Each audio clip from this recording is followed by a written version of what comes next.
Continuando nuestro estudio en el libro de Números, llegamos hoy al capítulo 22. En este capítulo tenemos el camino de Balaam, la codicia. Los capítulos 22 al 25 de Números abarcan una sección que entra en la historia de Balaam el profeta. Encontramos aquí en las páginas de las Escrituras uno de los individuos más raros y extraños imaginables. Ojalá pudiéramos ilustrar su carácter para usted, amigo oyente, pero lamentablemente no nos es posible hacer tal cosa. Desearíamos saber mucho más en cuanto a Balaam que lo que podemos decir. El caso es que hay muchas personas extrañas que aparecen en las Escrituras. Marchan a través de las páginas y provienen de todas las clases sociales. Balaam es solamente una de las miles de personas que aparecen retratadas, por así decirlo, en la palabra de Dios. Generalmente, el Espíritu Santo nos da una descripción corta pero clara de cada una de estas personas. En muchos casos tenemos una descripción muy clara de estos personajes en solamente unas muy pocas palabras, y esto ya lo hemos visto. Pero también tenemos algunas excepciones. En estos casos parece que las personas andan en las sombras y es difícil distinguir su carácter. La oscuridad encubre su verdadera naturaleza. Son individuos algo retorcidos y no siempre estamos seguros de poder evaluarlos correctamente. Hay varios de esta categoría en el Antiguo Testamento. Por ejemplo, no estamos seguros cómo ilustrar los caracteres de Caín, Esaú, Sansón, Saúl, Absalón, ni tampoco el de este hombre, Balaam. Luego, en el Nuevo Testamento tenemos muchas dudas en cuanto a la identidad de aquel joven rico, por ejemplo, que vino a Cristo. Nos preguntamos si tuvo acaso otro encuentro con Cristo después. Y creemos que muchos de nosotros hemos esperado que se volviera a Cristo, y hasta hay quienes creen que el joven rico era Saulo de Tarso. Bueno, solo podemos decir que no sabemos. Otro caso similar es el de Judas. ¿Quién le puede comprender? Estamos seguros que la mayoría de nosotros creemos que Judas era un individuo perdido. Pero era un individuo muy extraño que siguió por 3 años a nuestro Señor Jesucristo. Nadie descubrió que era falso, sino solo el Señor Jesús mismo. Por otra parte, el caso de Demas, quien parecía ser tan fiel, y sin embargo al final, Demas abandonó al apóstol Pablo. ¿Y qué piensa usted de Ananías y Zafira, por ejemplo? Pues bien, volviendo al caso de Balaam, creemos que él también debe figurar entre la lista de las personas enigmáticas y misteriosas. Un escritor dice que Balaam es el personaje más extraño en las Escrituras. El primer interrogante que surge es si Balaam era un verdadero profeta de Dios. Bueno, hay algunos libros que afirman que sí, que él era un verdadero profeta de Dios. Por otra parte, podríamos preguntarnos si Balaam no era más que un charlatán religioso. Y hay igualmente otro número de libros que afirman esto. Ahora, ¿cree usted que Balaam buscaba sinceramente servir a Dios? ¿O era acaso un falso profeta? Bueno, vamos a dejar que usted, amigo oyente, sea el juez. Podríamos decir que simplemente debemos descartarlo por ser indigno de cualquiera consideración.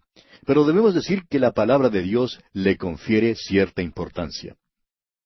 El profeta Miqueas, por ejemplo, escribe en el capítulo 6 de su profecía, versículo 5, «Pueblo mío, acuérdate ahora qué aconsejó Balac, rey de Moab, y qué le respondió Balaam, hijo de Beor, desde Sittim hasta Gilgal, para que conozcas las justicias de Jehová». Miqueas le dice a Israel que mejor es que no se olvide de Balaam, que no pueden pasarlo por alto. Por eso pues creemos que es mejor que nosotros también sepamos algo en cuanto a él. Ahora, ¿sabe usted, amigo oyente, que es más lo que se dice en las Escrituras en cuanto a Balaam que lo que se dice en cuanto a María, la madre de Jesús? Se dice más en cuanto a Balaam que lo que se dice en cuanto a cualquier apóstol. El Nuevo Testamento le menciona 3 veces, y cada vez tiene que ver con la apostasía.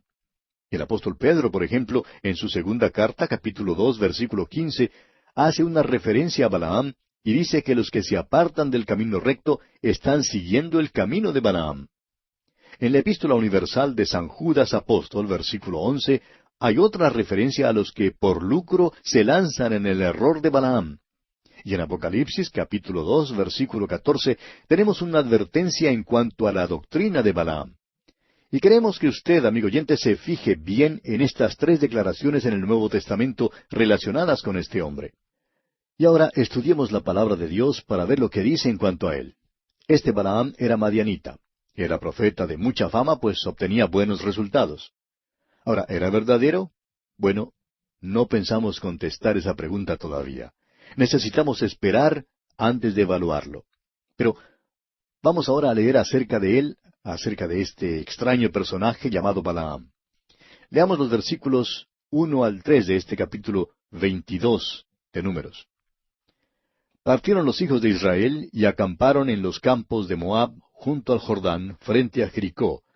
Y vio Balac, hijo de Zippor, todo lo que Israel había hecho al amorreo.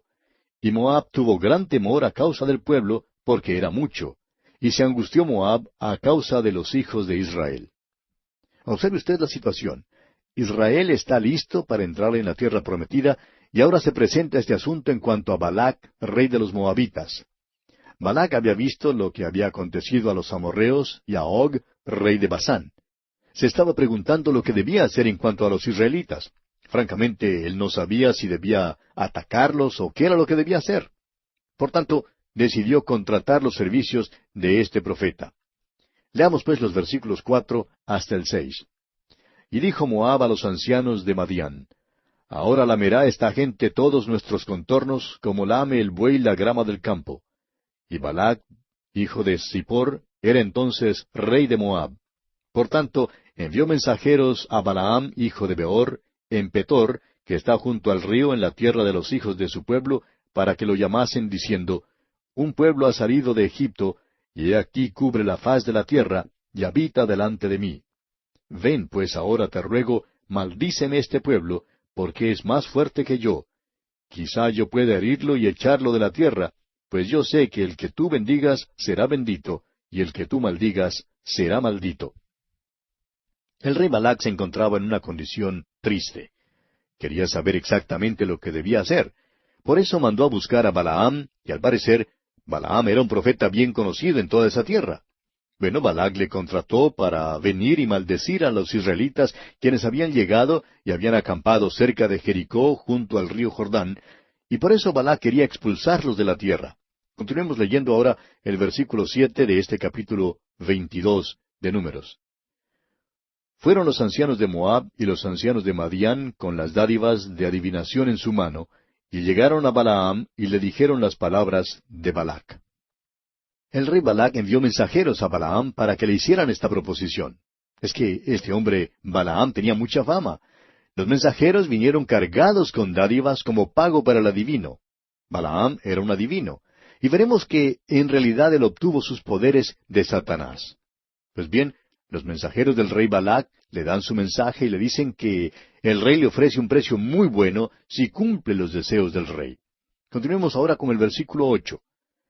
Él les dijo: Reposad aquí esta noche, y yo os daré respuesta según Jehová me hablare. Así los príncipes de Moab se quedaron con Balaam. Ahora parece que aquí Balaam de veras trata de determinar la mente de Dios. Al parecer tiene contacto con Dios. Y ahora fíjese usted lo que ocurre en el versículo 9. Y vino Dios a Balaam y le dijo: ¿Qué varones son estos que están contigo? Es cosa interesante notar que Dios en realidad se comunicó con él. Balaam le contó a Dios la situación, y aquí en el versículo 12 está la respuesta de Dios. Pasemos ahora hasta el versículo 12 de este capítulo 22 de Números. Entonces dijo Dios a Balaam: No vayas con ellos, ni maldigas al pueblo, porque bendito es. Ahora, no hay duda alguna que este es un mandamiento claro y categórico. No había manera de ser evasivo. Ahora mire usted a Balaam aquí en el versículo 13. Así Balaam se levantó por la mañana y dijo a los príncipes de Balac: Volveos a vuestra tierra, porque Jehová no me quiere dejar ir con vosotros. Parece que Balaam era sincero y recto delante de Dios.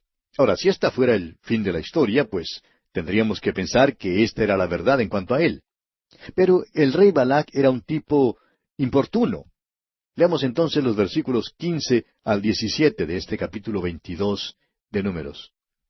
Volvió Balac a enviar otra vez más príncipes y más honorables que los otros, los cuales vinieron a Balaam y le dijeron: Así dice Balac, hijo de Zippor: Te ruego que no dejes de venir a mí. Porque sin duda te honraré mucho y haré todo lo que me digas. Ven pues ahora, maldíceme este pueblo. Como usted ve, esta vez le ofrecen un mejor precio. Le están ofreciendo más que antes. Y Balaam respondió aquí en el versículo 18, y Balaam respondió y dijo a los siervos de Balac, aunque Balac me diese su casa llena de plata y oro, no puedo traspasar la palabra de Jehová mi Dios para hacer cosa chica ni grande. Bueno, habían aumentado en realidad el precio, pero parece que eso no influye sobre Balaam. Lo rehúsa. Aquí todavía parece que Balaam es un hombre piadoso y el hecho es que tenemos ganas de decir amén a su actitud. Pero después de pensarlo bien, nos damos cuenta que algo no anda bien aquí. Pues, ¿por qué dijo Balaam lo que dijo? ¿Por qué habló de una casa llena de plata y oro? Bueno, lo dijo porque era eso lo que él estaba pensando. Es decir, era codicioso. Leamos el versículo 19. Os ruego por tanto ahora que reposéis aquí esta noche para que yo sepa qué me vuelve a decir Jehová. ¿Qué pasa aquí, amigo oyente? Es muy obvio. Ya había recibido una respuesta directa y categórica de Dios. Dios ya le había dicho que no fuera. Pero este hombre estaba esperando que el Señor le abriera la puerta solo un poquito para poder meter el pie. Pero si le es posible meter el pie, pues sin duda que entraría también. Ya tenía la contestación de Dios. No necesitaba otra cosa. ¿No le parece a usted que todo esto es muy interesante? ¿Concuerda usted conmigo en que todo esto es muy interesante? Pero por otra parte, ¿no somos nosotros culpables de hacer lo mismo? Hablamos tanto en cuanto a un llamamiento de Dios y de la necesidad de estar en la voluntad de Dios. Alguien contaba una vez en cuanto a un predicador que le informó un día a su esposa diciendo, mi amor, acabo de recibir una llamada a la iglesia que está en el otro pueblo. Tú sabes que es un pueblo muy grande y muy rico y la iglesia allí es más grande que la nuestra y tiene más miembros y que la gente de allí es muy buena. Pues bien, me han llamado para servir como su pastor y voy arriba para orar en cuanto a lo que sea la voluntad de Dios sobre este asunto. La esposa le contestó, muy bien, voy contigo arriba para orar también. Pero le contestó, no, mi amor, quédate tú acá abajo y prepara las maletas. En otras palabras, amigo oyente, este pastor no estaba realmente interesado en buscar la voluntad de Dios, sino que quería más bien satisfacer su conciencia de que había orado. Amigo oyente, esta fue exactamente la manera como el viejo Balaam se decidió. Ahora observe usted lo que pasa. Dios no solamente hizo esto para Balaam, lo ha hecho para muchos de sus siervos y lo hará para usted y para mí también. No es bueno, amigo oyente, pero es lo que Dios permite que hagamos. Veamos el versículo 20 de este capítulo 22 de Números. Y vino Dios a Balaam de noche y le dijo, si vinieron para llamarte estos hombres, levántate y vete con ellos, pero harás lo que yo te diga. En otras palabras, Dios está diciendo, está bien, tú quieres ir, y antes que termine la cosa, irás. Pero si vas, tendrás que decir lo que yo quiero que digas. Ten cuidado de hacerlo. Lo que tenemos aquí, amigo oyente, es lo que se conoce como la voluntad permisiva de Dios. Él nos permite muchas veces hacer algo que porfiamos hacer, aun cuando tal cosa no sea su voluntad clara e inequívoca. Usted recordará que aprendimos de los israelitas que cada vez que murmuraban, Dios les daba lo que pedían, pero también enviaba mortandad sobre ellos. Y a veces Dios nos da nuestra petición, pero también nos envía mortandad. Continuemos pues con los versículos 21 al 23 de este capítulo 22 de Números. Así Balaam se levantó por la mañana, y enalbardó su asna, y fue con los príncipes de Moab. Y la ira de Dios se encendió porque él iba, y el ángel de Jehová se puso en el camino por adversario suyo. Iba pues él montado sobre su asna, y con él 2 criados suyos. Y el asna vio al ángel de Jehová que estaba en el camino con su espada desnuda en su mano, y se apartó el asna del camino e iba por el campo. Entonces azotó Balaam al asna para hacerla volver al camino. Dios le había amonestado que debía tener cuidado ahora al irse. Balaam había recibido la clara contestación de Dios, pero no le gustó, de modo que insistió, y ahora por fin Dios le permite ir. Ahora Dios manda a su ángel, pero con esto es evidente que este profeta no tiene la mente de Dios, ni tiene ningún discernimiento espiritual, ni aun el discernimiento de esta muda bestia. Continuemos con los versículos 24 al 31. Pero el ángel de Jehová se puso en una senda de viñas que tenía pared a un lado y pared al otro. Y viendo el asna al ángel de Jehová, se pegó a la pared y apretó contra la pared el pie de Balaam, y él volvió a azotarla. Y el ángel de Jehová pasó más allá y se puso en una angostura donde no había camino para apartarse ni a derecha ni a izquierda. Y viendo el asna al ángel de Jehová, se echó debajo de Balaam. Y Balaam se enojó y azotó al asna con un palo. Entonces Jehová abrió la boca al asna, la cual dijo a Balaam, ¿qué te he hecho que me has azotado estas 3 veces? Y Balaam respondió al asna, porque te has burlado de mí. Ojalá tuviera espada en mi mano, que ahora te mataría. Y el asna dijo a Balaam, ¿no soy yo tu asna? Sobre mí has cabalgado desde que tú me tienes hasta este día. ¿He acostumbrado a hacerlo así contigo? Y él respondió, no. Entonces Jehová abrió los ojos de Balaam, y vio al ángel de Jehová, que estaba en el camino, y tenía su espada desnuda en su mano. Y Balaam hizo reverencia, y se inclinó sobre su rostro. Balaam en realidad quería ir. Es un hombre codicioso. Pero el Señor hace aquí un milagro. Trata de conseguir que Balaam caiga en la cuenta. Algún bromista ha dicho que fue un milagro en aquel día cuando habló el asno, y que es milagro hoy en día cuando uno guarda silencio. ¿Y sabe una cosa? Creemos que hay cierto elemento de verdad en tal afirmación. El ángel pues le amonestó a Balaam una vez más, que debía hablar solamente las palabras que el Señor le dijere. Por tanto, Balaam prosiguió su camino para reunirse con el rey Balac. Demos entonces un vistazo al camino de Balaam. El apóstol Pedro en su segunda carta, capítulo 2, versículo 1, y luego pasando a los versículos 15 y 16, dice, pero hubo también falsos profetas entre el pueblo, como habrá entre vosotros falsos maestros. Pasando ahora al versículo 15, dice, han dejado el camino recto y se han extraviado, siguiendo el camino de Balaam, hijo de Beor, el cual amó el premio de la maldad, y fue reprendido por su iniquidad, pues una muda bestia de carga, hablando con voz de hombre, refrenó la locura del profeta. Y el apóstol San Judas, en el versículo 11 de su carta, dice, ay de ellos, porque han seguido el camino de Caín y se lanzaron por lucro en el error de Balaam, y perecieron en la contradicción de Coré. Vemos en estas referencias a Balaam y en el incidente en el libro de Números que la codicia es el camino de este hombre. Es un hombre codicioso, pero sutil, y así trata de emplear la razón y la lógica para explicar sus motivos. Quiere atribuirle un motivo digno a su conducta, aunque en realidad la codicia fue la fuerza móvil. Tememos que en la iglesia de hoy en día haya muchos hermanos que hacen cosas muy dudosas, pero emplean la razón y la lógica para tratar de explicar su conducta. Hay tantas organizaciones cristianas en nuestros días que parece que solo buscan el éxito y la grandeza financiera. Y amigo oyente, este es el camino de Balaam.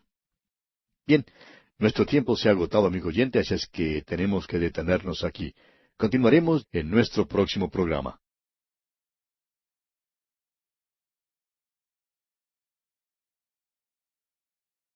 Continuando nuestro estudio en el libro de Números, llegamos hoy al capítulo 23. En este capítulo encontramos el error de Balaam, que es un desconocimiento de la justicia de Dios. En realidad, el capítulo 23 es la continuación del capítulo 22. Como lo dijimos en nuestro programa anterior, esta sección comprendida entre los capítulos 22 al 25 de Números nos presentan la historia de Balaam. Y aquí en el capítulo 23 encontramos una escena impresionante. Balaam se sale con la suya y viene ahora donde el rey Balac. Balac lleva a Balaam a la cumbre de un monte para que desde allí pueda ver el campamento de Israel. El hecho es que a Balac no le gusta o no le satisface ninguna de las profecías de Balaam, de modo que le lleva a otros montes para que vea a los 4 lados del campamento. La historia de la primera caminata que Balac y Balaam hacen juntos comienza con el último versículo, el versículo 41 del capítulo anterior. Así que vamos a leer desde allí hasta el versículo 6 del capítulo 23 de Números. El día siguiente, Balac tomó a Balaam y lo hizo subir a Bamot Baal, y desde allí vio a los más cercanos del pueblo. Y Balaam dijo a Balac, edifícame aquí 7 altares, y prepárame aquí 7 becerros y 7 carneros. Balac hizo como le dijo Balaam, y ofrecieron Balac y Balaam un becerro y un carnero en cada altar. Y Balaam dijo a Balac, ponte junto a tu holocausto, y yo iré. Quizá Jehová me vendrá al encuentro, y cualquiera cosa que me mostrare te avisaré. y se fue a un monte descubierto. Y vino Dios al encuentro de Balaam, y éste le dijo, 7 altares he ordenado, y en cada altar he ofrecido un becerro y un carnero. Y Jehová puso palabra en la boca de Balaam, y le dijo, vuelve a Balac y dile así. Y volvió a él, y he aquí estaba él junto a su holocausto, él y todos los príncipes de Moab. Las palabras Bamot Baal en el versículo 41 del capítulo 22 significan que Balac llevó a Balaam a los lugares altos de Baal. Allí ofrecieron holocausto, y allí el Señor puso las palabras siguientes en la boca de Balaam. Podríamos llamarlas su primera profecía. Leamos los versículos 7 hasta el 12 de este capítulo 23 de Números. Y él tomó su parábola y dijo, de Aram me trajo Balac, rey de Moab, de los montes del oriente. Ven, maldíceme a Jacob, y ven, execra a Israel. ¿Por qué maldeciré yo al que Dios no maldijo? ¿Y por qué he de execrar al que Jehová no ha execrado? Porque de la cumbre de las peñas lo veré, y desde los collados lo miraré. He aquí un pueblo que habitará confiado, y no será contado entre las naciones. ¿Quién contará el polvo de Jacob, o el número de la 4ª parte de Israel? Muera yo la muerte de los rectos, y mi postrimería sea como la suya. Entonces Balac dijo a Balaam, ¿qué me has hecho? Te he traído para que maldigas a mis enemigos, y he aquí has proferido bendiciones. Y respondió y dijo, ¿no cuidaré de decir lo que Jehová ponga en mi boca? Esta es en realidad una profecía extraordinaria en cuanto al pueblo de Israel. Pero esto no era lo que Balac quería que Balaam dijera. Y creemos que Balac se sintió muy disgustado con esta profecía, de modo que llevó a Balaam a otro monte para que mirara desde otro punto a los israelitas acampados en el valle. Leamos los versículos 13 al 17 de este capítulo 23 de Números. Y dijo Balac, te ruego que vengas conmigo a otro lugar desde el cual los veas. Solamente los más cercanos verás, y no los verás todos, y desde allí me los maldecirás. Y lo llevó al campo de Sofim, a la cumbre de Pisga, y edificó 7 altares, y ofreció un becerro y un carnero en cada altar. Entonces él dijo a Balac, ponte aquí junto a tu holocausto, y yo iré a encontrar a Dios allí. Y Jehová salió al encuentro de Balaam, y puso palabra en su boca, y le dijo, vuelve a Balac, y dile así. Y vino a él, y he aquí que él estaba junto a su holocausto, y con él los príncipes de Moab. Y le dijo Balac, ¿qué ha dicho Jehová? Y encontramos entonces la segunda profecía. Balac llevó a Balaam en su segundo viaje a la cumbre del monte Pisga, donde ofrecieron otro holocausto. Desde allí podían ver a casi todo el pueblo de Israel en el campamento, y de nuevo el Señor vino al encuentro de Balaam y puso palabra en su boca. Veamos entonces qué dice Balaam en los versículos 18 al 24. Entonces él tomó su parábola y dijo, Balac, levántate y oye, escucha mis palabras, hijo de Zippor. Dios no es hombre para que mienta, ni hijo de hombre para que se arrepienta. Él dijo, ¿y no hará? ¿Habló y no lo ejecutará? He aquí he recibido orden de bendecir. Él dio bendición y no podré revocarla. No ha notado iniquidad en Jacob, ni ha visto perversidad en Israel. Jehová su Dios está con él, y júbilo de rey en él. Dios los ha sacado de Egipto, tiene fuerzas como de búfalo. Porque contra Jacob no hay agüero, ni adivinación contra Israel. Como ahora será dicho de Jacob y de Israel, lo que ha hecho Dios. He aquí el pueblo que como león se levantará, y como león se erguirá, no se echará hasta que devore la presa, y beba la sangre de los muertos. Una vez más ocurre aquí lo mismo. En lugar de maldecir a Israel, Balaam lo bendice. Con esto queda establecido sin lugar a dudas que el propósito de Dios es bendecir a Israel. Veamos entonces en qué consistió el error de Balaam. Vamos a ver lo que hizo Balaam. Empleó su propia razón y lógica y llegó a la conclusión de que Dios iba a condenar a Israel. Balaam sabía que había maldad en el campamento. El pecado se dejaba ver. El pueblo de Israel había fracasado miserablemente. Acabamos de ver el incidente de la serpiente de bronce y cómo los israelitas confesaron que habían pecado. Por tanto, Balaam llega a esta conclusión natural diciendo, Dios va a juzgar a Israel a causa de sus pecados. El hombre natural, amigo oyente, siempre emplea esta misma lógica. Siempre concluye que Dios va a juzgar a Israel a causa de su pecado y que Dios va a juzgar irremediablemente al pecador individual. Tantas veces escuchamos esta pregunta: ¿cómo es posible que Dios llamara a David un varón conforme a su corazón? Amigo oyente, no hay ninguna respuesta a esta pregunta. Hay una justicia que es mucho más elevada que la justicia humana, y es la justicia de Cristo. ¿Qué pues diremos a esto? Nos dice el apóstol Pablo escribiendo en su carta a los Romanos, capítulo 8, versículos 31 al 34. ¿Qué pues diremos a esto? Si Dios es por nosotros, ¿quién contra nosotros? El que no escatimó ni a su propio Hijo, sino que lo entregó por todos nosotros, ¿cómo no nos dará también con él todas las cosas? ¿Quién acusará a los escogidos de Dios? Dios es el que justifica. ¿Quién es el que condenará? Cristo es el que murió, mas aún el que también resucitó, el que además está a la diestra de Dios, el que también intercede por nosotros. Amigo oyente, Dios no juzga al pecador porque el pecador ya ha sido juzgado en Cristo Jesús cuando viene a Dios por medio de su fe en Cristo. Pero el mundo simplemente no comprende eso, y Balaam tampoco pudo comprenderlo. Él creía que Dios ciertamente condenaría a Israel. Calculó que si de todos modos Dios iba a juzgar a Israel, no sería nada malo que él se aprovechara de las dádivas del rey Balac. Creía que Dios condenaría a Israel y que él recibiría una buena recompensa a consecuencia de eso. Pero Balaam no comprendió la justicia de Dios, no comprendió que el pecador que cree, así como el pueblo de Israel, no puede pasar bajo el juicio y la condenación de Dios. Cuando el creyente peca, pasa bajo la mano disciplinaria de Dios, pero no bajo la condenación de Dios. Vemos una vez más que Balac no está satisfecho. Lleva a Balaam a la cumbre del monte Peor para dar otra mirada a Israel. Y vemos que también hacen ofrenda allí en Peor. Leamos los versículos 25 hasta el 30 de este capítulo 23 de Números. Entonces Balac dijo a Balaam: «Ya que no lo maldices, tampoco lo bendigas». Balaam respondió y dijo a Balac: «¿No te he dicho que todo lo que Jehová me diga, eso tengo que hacer?» Y dijo Balac a Balaam: «Te ruego que vengas, te llevaré a otro lugar. Por ventura parecerá bien a Dios que desde allí me lo maldigas». Y Balac llevó a Balaam a la cumbre de Peor, que mira hacia el desierto. Entonces Balaam dijo a Balac: «Edifícame aquí 7 altares, y prepárame aquí 7 becerros y 7 carneros».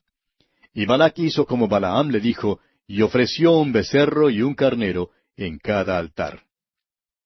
Como usted ve, amigo oyente, este rey Balac es muy insistente, y desea llevar a cabo su propósito a toda costa. Y llegamos ahora al capítulo 24 de Números. En este capítulo tenemos la tercera y cuarta de las profecías de Balaam. La historia acerca de Balaam y el rey Balac continúa sin interrupción desde el capítulo anterior y tal como ya lo hemos mencionado, esta historia abarca los capítulos 22 al 25 de este libro de Números. Tenemos entonces ahora la tercera profecía. Leamos los primeros 2 versículos de este capítulo 24 de Números. Cuando vio Balaam que parecía bien a Jehová que él bendijese a Israel, no fue como la primera y la segunda vez en busca de agüero, sino que puso su rostro hacia el desierto. Y alzando sus ojos, vio a Israel alojado por sus tribus, y el Espíritu de Dios vino sobre él. Aquí hay algo que nos llena de asombro, amigo oyente. El Espíritu de Dios vino sobre este hombre, y escuche usted su profecía. Leamos los versículos 3 hasta el 9 de Números capítulo 24. Entonces tomó su parábola y dijo: Dijo Balaam, hijo de Beor, y dijo el varón de ojos abiertos, dijo el que oyó los dichos de Dios, el que vio la visión del Omnipotente, caído pero abiertos los ojos. Cuán hermosas son tus tiendas, oh Jacob, tus habitaciones, oh Israel. Como arroyos están extendidas, como huertos junto al río, como aloes plantados por Jehová, como cedros junto a las aguas. De sus manos destilarán aguas, y su descendencia será en muchas aguas. Enaltecerá su rey más que Agag, y su reino será engrandecido. Dios lo sacó de Egipto, tiene fuerzas como de búfalo. Devorará a las naciones enemigas, desmenuzará sus huesos y las traspasará con sus saetas. Se encorvará para echarse como león, y como leona, ¿quién lo despertará? Benditos los que te bendijeren, y malditos los que te maldijeren. Había pecado en el campamento de Israel, pero Dios había arreglado ese asunto. Había levantado la serpiente de bronce, de modo que los pecados del pueblo de Israel ya habían sido perdonados. Dios no permitiría entonces que nadie, ni mucho menos alguien de afuera, lanzara una acusación contra su pueblo. Lo único que puede hacer entonces Balaam es bendecirlos y alabarlos. Y así también ocurre hoy en día, amigo oyente, con los creyentes en Cristo Jesús. Ninguno de afuera, ni aun Satanás, puede lanzar acusación alguna contra los elegidos de Dios. El apóstol Pablo nos dice en su carta a los Romanos, capítulo 8, ¿quién acusará a los escogidos de Dios? Si Dios es por nosotros, ¿quién contra nosotros? ¿Qué vamos a decir a estas cosas, amigo oyente? ¿Qué podemos decir? No tenemos nada que decir en realidad. Simplemente podemos exclamar aleluya, pues Dios es el que justifica. Entonces, ¿quién acusará a los escogidos de Dios? Nadie. Dios ya los ha declarado justos. Ya todo se ha hecho. Él lo hizo todo. ¿Qué profecías más maravillosas son estas? Y llegamos así a la cuarta profecía. Balac está enojado, pero Balaam le recuerda que él no puede profetizar nada, sino solamente el mandamiento del Señor. Leamos entonces los versículos 10 al 14 de este capítulo 24 de Números. Entonces se encendió la ira de Balac contra Balaam, y batiendo sus manos le dijo, para maldecir a mis enemigos te he llamado, y he aquí los has bendecido ya 3 veces. Ahora huye a tu lugar. Yo dije que te honraría, mas he aquí que Jehová te ha privado de honra. Y Balaam le respondió, ¿no lo declaré yo también a tus mensajeros que me enviaste, diciendo, si Balac me diese su casa llena de plata y oro, yo no podré traspasar el dicho de Jehová para hacer cosa buena ni mala de mi arbitrio, mas lo que hable Jehová, ¿eso diré yo? He aquí yo me voy ahora a mi pueblo, por tanto, ven, te indicaré lo que este pueblo ha de hacer a tu pueblo en los postreros días. Y luego da la cuarta profecía, y esta es una profecía que recordamos especialmente en el tiempo de la Navidad. Continuemos pues leyendo los versículos 15 hasta el 19. Y tomó su parábola y dijo Balaam, hijo de Beor, dijo el varón de ojos abiertos, dijo el que oyó los dichos de Jehová, y el que sabe la ciencia del Altísimo, el que dio la visión del Omnipotente, caído, pero abiertos los ojos, lo veré, mas no ahora, lo miraré, mas no de cerca. Saldrá estrella de Jacob, y se levantará cetro de Israel, y herirá las sienes de Moab, y destruirá a todos los hijos de Set. Será tomada Edom, será también tomada Seir por sus enemigos, e Israel se portará varonilmente. De Jacob saldrá el dominador, y destruirá lo que quedare de la ciudad. ¿Se ha detenido usted alguna vez para preguntarse, amigo oyente, dónde los magos aprendieron que debían buscar una estrella? ¿Cómo asociaban ellos una estrella en el cielo con un rey nacido en Israel? ¿Por qué harían un viaje tan largo? Es un hecho que estos sabios vinieron de muchos lugares y no creemos que había solamente 3 reyes magos. Creemos que en realidad los que vinieron eran más cerca de los 300 que de 3. Bueno, es que conocían la profecía de Balaam. Fue dada en su tierra, y así sabían que una estrella saldría de Jacob y un cetro de Israel. Por eso mismo vinieron hasta Jerusalén preguntando dónde había nacido el rey de los judíos. Habían visto su estrella en el oriente y habían venido para adorarle. Esa fue la manera más natural y normal de obrar para ellos. Parece que ya habían estado buscando esa estrella en aquellos tiempos, porque cuando lleguemos a nuestro estudio del libro de Daniel, veremos que Daniel aclara el tiempo en que la estrella aparecería. Por tanto, estos magos conocían la profecía de Balaam, y probablemente conocían también la profecía de Daniel. Esta es una profecía extraordinaria, amigo oyente. Pero todavía no hemos terminado con Balaam. Hay más cosas que debemos decir en cuanto a él. Estudiaremos más su carácter y veremos lo que las Escrituras dicen en cuanto a él. Deben haberle considerado un profeta sobresaliente y sus palabras deben haber sido recordadas con mucho cuidado para que en los siglos venideros los magos todavía conocieran sus profecías. Ahora vemos que Balaam profetiza en cuanto a las naciones alrededor de Israel, Y esto, por supuesto, tampoco satisfizo al rey Balac. Leamos el versículo 20 del capítulo 24 de Números. Y viendo a Amalec, tomó su parábola y dijo, Amalec, cabeza de naciones, mas al fin perecerá para siempre. Esta profecía, pues, es acerca de Amalec. Ahora los versículos 21 al 24 dicen, Y viendo al ceneo, tomó su parábola y dijo, Fuerte es tu habitación, pon en la peña tu nido. Porque el ceneo será echado cuando Asiria te llevará cautivo. Tomó su parábola otra vez y dijo, Ay, ¿quién vivirá cuando hiciere Dios estas cosas? Vendrán naves de la costa de Kittim, y afligirán a Asiria, afligirán también a Eber, mas él también perecerá para siempre. Estas pues son las profecías en cuanto a las naciones alrededor de Israel. Leamos ahora el versículo 25. Entonces se levantó Balaam y se fue, y volvió a su lugar, y también Balac se fue por su camino. Esta es una declaración bastante extraña en cuanto a Balaam. Se levantó y se fue, y volvió a su lugar. Hay solo otro hombre en las Escrituras de quien se dice que se fue a su propio lugar, y ese hombre fue Judas. Las Escrituras parecen guardar bastante silencio sobre el resto de la vida de Balaam. Lo único que sabemos es que, según el capítulo 31 de Números, versículo 8, a Balaam lo mataron en una batalla con los reyes de Madián. Allí dice, también a Balaam, hijo de Beor, mataron a espada. Mataron pues a Balaam, quien como Judas, se fue a su propio lugar. Y con esto concluimos nuestro estudio del capítulo 24 de Números. Nos detendremos aquí por esta ocasión porque nuestro tiempo ha tocado ya a su fin. En el próximo programa comenzaremos nuestro estudio del capítulo 25 de Números, donde encontraremos la doctrina de Balaam. Le invitamos pues a acompañarnos durante nuestro recorrido por el capítulo 25 de Números.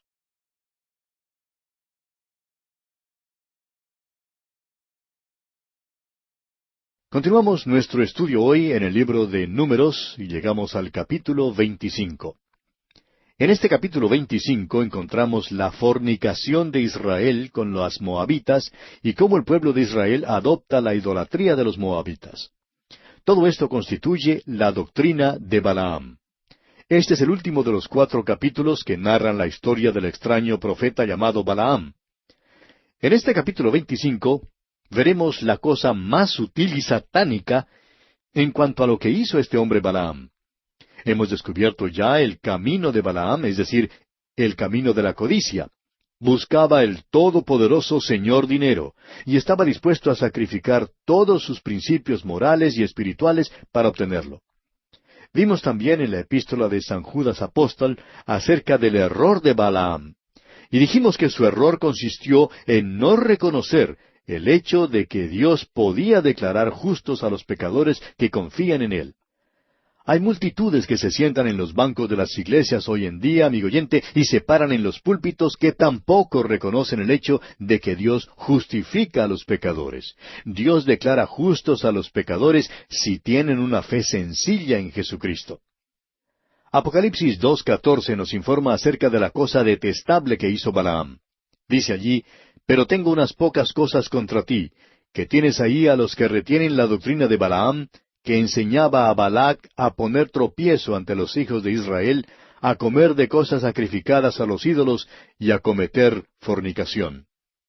Ahora, cuando Balaam vio que no le era posible maldecir a Israel, decidió entonces enseñarle a Balac una manera cómo podría lograr la maldición de este pueblo. ¿Sabe usted lo que fue? Pues infiltrarse entre los israelitas en su propio campamento. Balac no pudo pelear contra este pueblo y por tanto Balaam le aconsejó a unirse con ellos y a corromperlos desde adentro. Vamos a leer ahora esta sección. Leamos los versículos 1 hasta el 3 de este capítulo 25 de Números.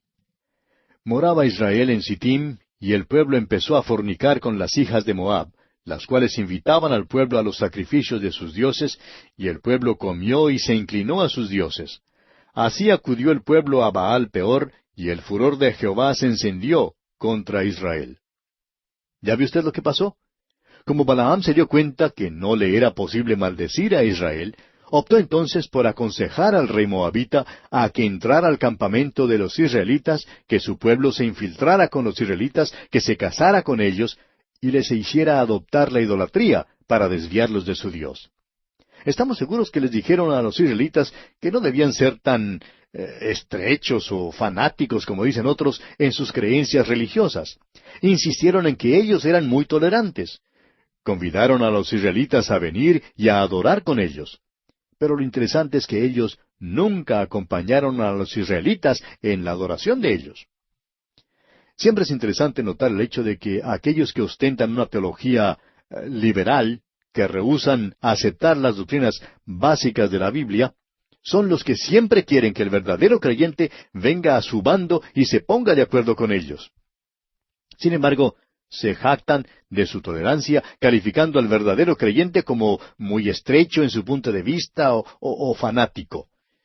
Es que la tendencia natural del corazón humano, amigo oyente, es siempre ir hacia abajo y lejos de Dios. Es por eso mismo que la mafia y el crimen organizado prosperan hoy en día. Sí, amigo oyente, y es también por esto que prosperan tanto los fraudes en el campo de la religión. Hay instituciones de educación hoy en día que no son nada más que fraudes religiosos. Sin embargo, alguien dirá, pero mire usted cómo prosperan y cómo la gente las apoya y las sostiene. Pero claro, amigo oyente, estas cosas interesan al hombre natural y es también por eso mismo que hay quienes creen que nosotros somos necios porque enseñamos la Biblia. Alguien sugirió una vez al Dr. Magui, autor y director de estos estudios bíblicos, que usara otras cosas en el programa y le envió bosquejos y sugerencias para programas variados en los cuales presentara otra cosa en vez de la palabra de Dios. Es que, amigo oyente, siempre hay esa tendencia de presentar algo diferente a la palabra de Dios. Porque tales cosas, y vamos a ser francos con usted, amigo oyente, tales cosas prosperan. En nuestro caso, por ejemplo, operamos con poco dinero.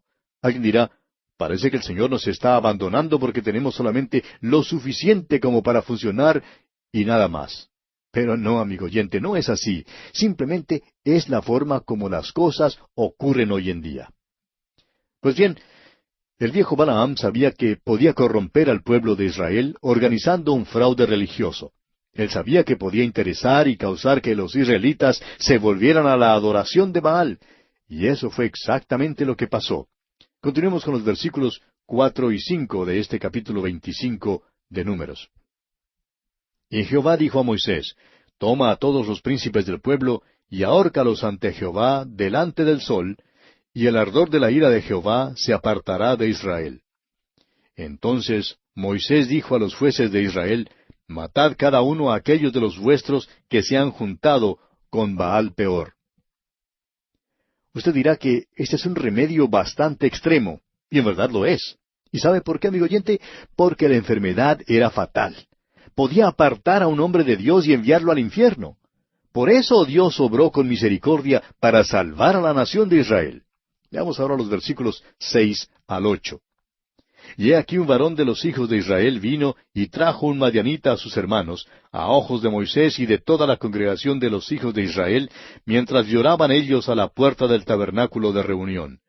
Y lo vio Finés, hijo de Eleazar, hijo del sacerdote Aarón, y se levantó de en medio de la congregación, y tomó una lanza en su mano, y fue tras el varón de Israel a la tienda, y los alanceó a ambos, al varón de Israel y a la mujer por su vientre, y cesó la mortandad de los hijos de Israel.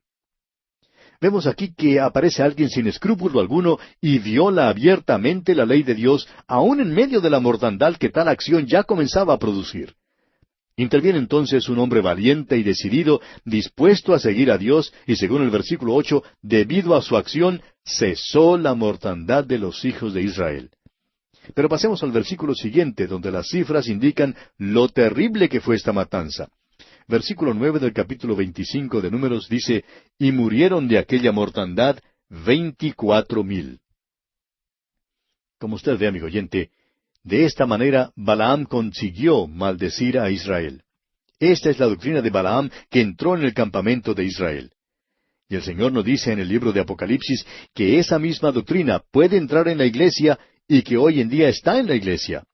No se puede dañar al pueblo ni a la iglesia de Dios desde afuera. La iglesia nunca ha sido dañada desde afuera. En la iglesia de Pérgamo, por ejemplo, según dice Apocalipsis 2:14, el mundo entró como una inundación y el diablo se asoció con la iglesia. Fue lo mismo que Balaam hizo con Israel. Este es un gran principio que es pertinente a todas las relaciones entre el creyente en Cristo y el mundo que le rodea. Después de la Segunda Guerra Mundial, los Estados Unidos colocaron bases de proyectiles en todas partes. Hacía todo lo posible por mantener afuera al enemigo. Pero ¿qué pasó? El país comenzó a decaer desde adentro. Vino un decaimiento moral tal como nunca se haya visto. Hoy en día, los revolucionarios están dentro de la nación, la están destruyendo desde adentro, amigo oyente. Roma, por ejemplo, no cayó desde afuera. Ningún enemigo de afuera pudo destruir a Roma, pero Roma cayó desde adentro. Y creemos que eso es cierto también en cuanto a la iglesia. No puede ser dañada desde afuera, sino desde adentro. ¿No se ha fijado usted que el Señor Jesucristo fue traicionado desde adentro? No fue por un soldado romano. El que lo traicionó fue uno de sus propios apóstoles. Fue su propia nación que le entregó a Roma para ser crucificado. Jesús siempre fue traicionado desde adentro. Y eso todavía ocurre hoy en día. Bueno, esta es la doctrina de Balaam, y como lo hemos visto, es una doctrina condenable. Y ahora para concluir, leamos los versículos 10 al 18 de este capítulo 25 de Números. Entonces Jehová habló a Moisés diciendo, Finehés, hijo de Eleazar, hijo del sacerdote Aarón, ha hecho apartar mi furor de los hijos de Israel, llevado de celo entre ellos, por lo cual yo no he consumido en mi celo a los hijos de Israel. Por tanto, diles, he aquí yo establezco mi pacto de paz con él, y tendrá él y su descendencia después de él el pacto del sacerdocio perpetuo, por cuanto tuvo celo por su Dios, e hizo expiación por los hijos de Israel. Y el nombre del varón que fue muerto con la madianita era Simri, hijo de Salu, jefe de una familia de la tribu de Simeón. Y el nombre de la mujer madianita muerta era Cosbi, hija de Sur, príncipe de pueblos, padre de familia en Madián.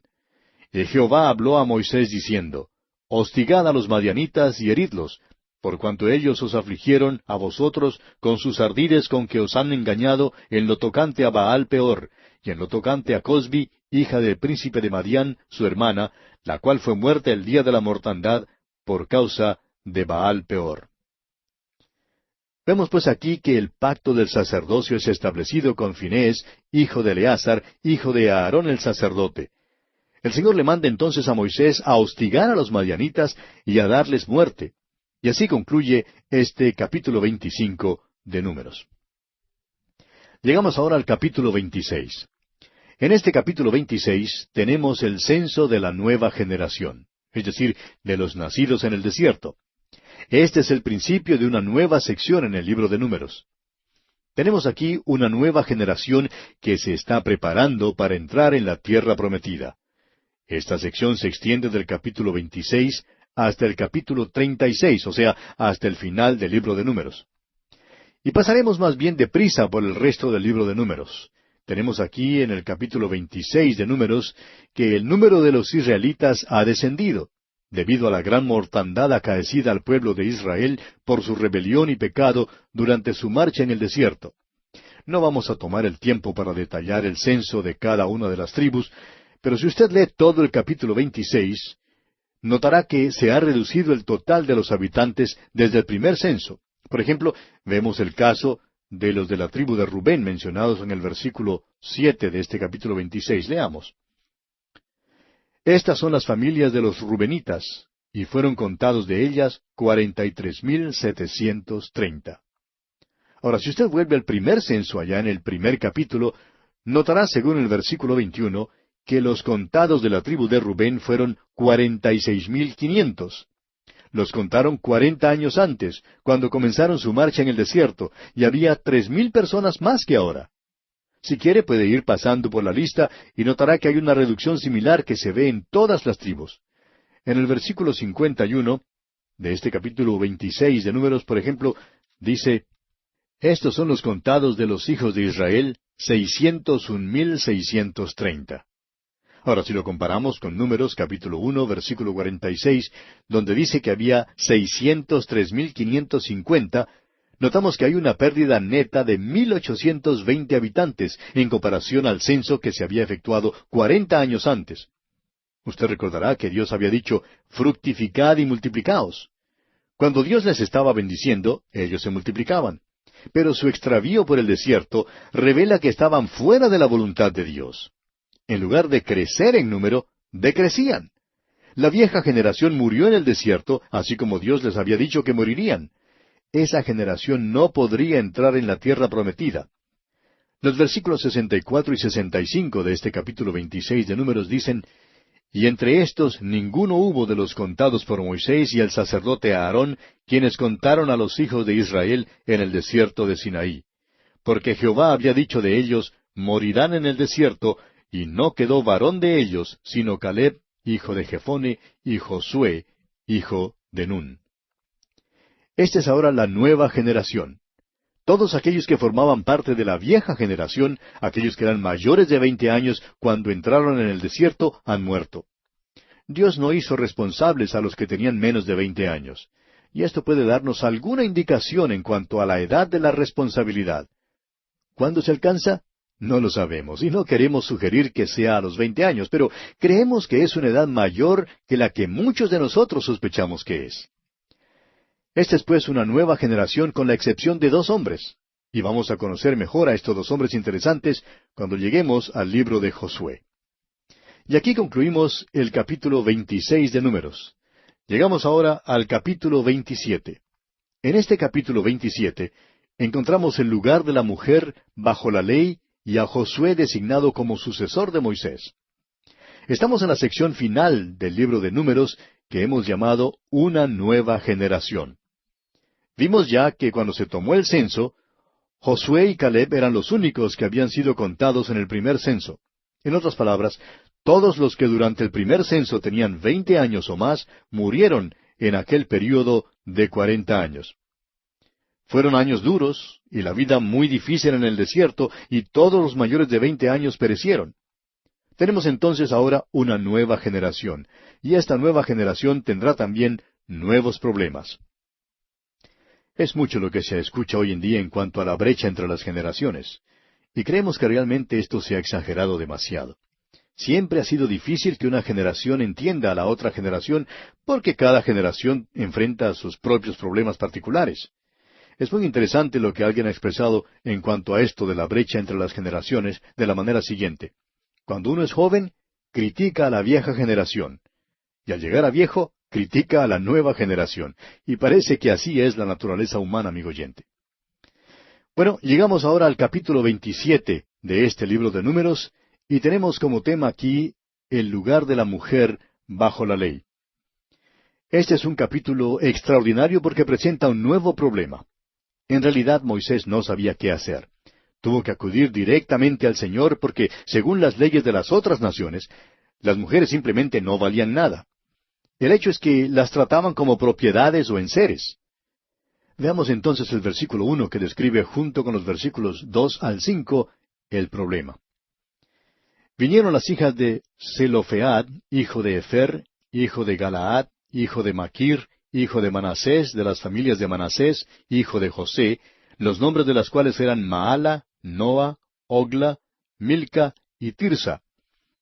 Y aquí solo quisiéramos decir que si es que le han nacido muchas hijas a usted, amigo oyente, y se le han agotado los nombres para ponerles, pues aquí tiene usted una lista de nombres que bien puede utilizar.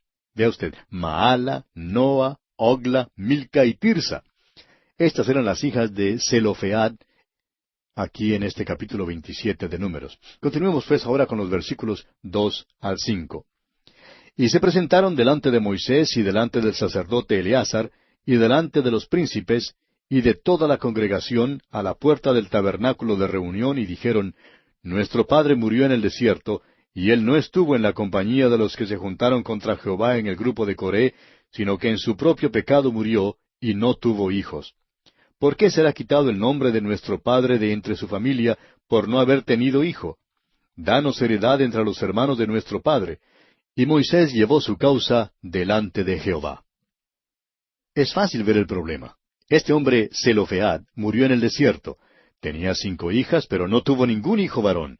Según la ley de aquel entonces y según la ley mosaica, parecía que sólo eran los hijos varones quienes podían heredar una propiedad. Al parecer, las mujeres simplemente se excluían. Por otra parte, era cierto que las leyes de las otras naciones sí las excluían. Consideraban que las mujeres no valían nada. ¿Qué pueden hacer entonces?